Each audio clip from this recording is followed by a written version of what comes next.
दोस्तों, यह उन दिनों की बात है जब बुद्ध की शरण में दीक्षा ले रहे भिक्षुओं को कई नियमों का पालन करना पड़ता था। वे किसी के भी घर 3 दिन से ज्यादा नहीं रुक सकते थे। यह नियम स्वयं बुद्ध ने बनाया था। उद्देश्य यह था कि उनकी सेवा में लगे लोगों को किसी तरह की कोई तकलीफ न हो। बुद्ध और उनके भिक्षु जब यात्राओं पर निकलते थे तो वे रास्ते में आने वाले गरीब घरों में ही शरण लेते थे। वे इन घरों में अधिकतम 3 दिनों तक रुक सकते थे। 3 दिनों के बाद उन्हें अगली यात्रा पर निकल जाना पड़ता था। एक दिन वे ऐसे ही एक गांव में पहुंचे। बुद्ध और उनके शिष्य अपने रहने के लिए जगह ढूंढ रहे थे। बुद्ध के शिष्य आनंद को एक वेश्या ने अपने घर रहने को आमंत्रित किया। वह बहुत ही खूबसूरत युवती थी। आनंद ने उसे कहा कि वह उसके घर पर रह सकता है, पर इसके लिए उसे बुद्ध से अनुमति लेनी होगी। क्या तुम्हें इसके लिए सचमुच अपने गुरु से अनुमति लेनी होगी? युवती ने पूछा। नहीं, मैं जानता हूँ कि बुद्ध मेरी बात मान जाएंगे, पर उनसे पूछना एक रिवाज है। ऐसा जवाब देकर आनंद बुद्ध के पास पहुँचे।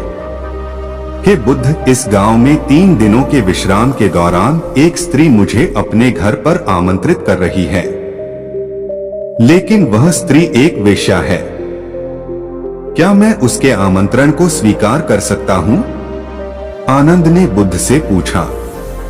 बुद्ध ने आनंद की ओर मुस्कुराकर देखते हुए कहा, अगर वह तुम्हें इतने प्यार से आमंत्रित कर रही है तो तुम्हें उसके निमंत्रण को ठुकराना नहीं चाहिए। जाओ और आराम से उसके घर ही रहो। बुद्ध की यह बात दूसरे शिष्यों को गवारा न हुई।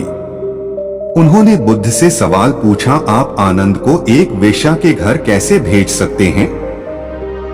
यह भिक्षुओं के आचरण के खिलाफ है। बुद्ध ने जवाब दिया, तुम लोग थोड़ा इंतजार करो, तुम्हें 3 दिनों में अपने सवाल का जवाब मिल जाएगा। सारे शिष्य चुप हो गए।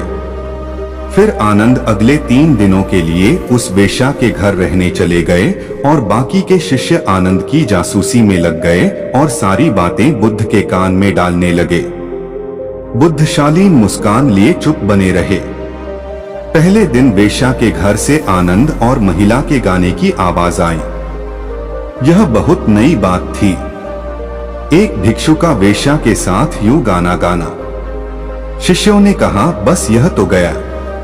पर दूसरे दिन घर से गाने के साथ नाचने की भी आवाजें आने लगी। अब सारे शिष्य एक स्वर में कहने लगे, अब तो यह पक्का ही गया। तीसरे दिन तो सचमुच ही उन्होंने खिड़की से आनंद और उस महिला को नाचते गाते देख लिया। सबका यह अनुमान था कि आनंद इतनी मौज में है तो वह भिक्षुओं के साथ आगे की यात्रा पर नहीं आएगा।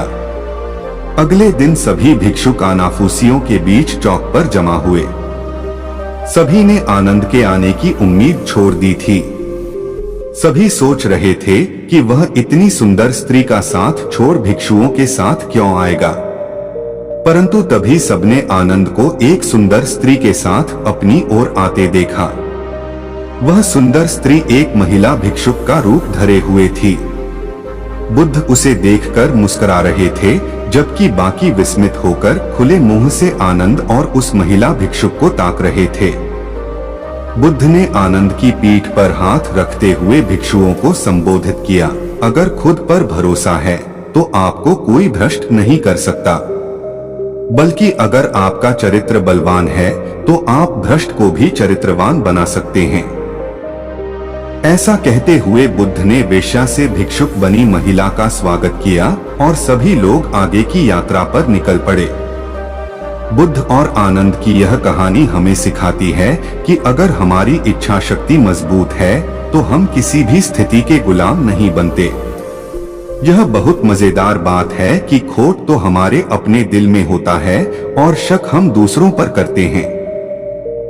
अपने दिल को साफ रखेंगे तो दुनिया भी हमें साफ नजर आएगी। किसी किताब को कभी उसके कवर से न आंकिए।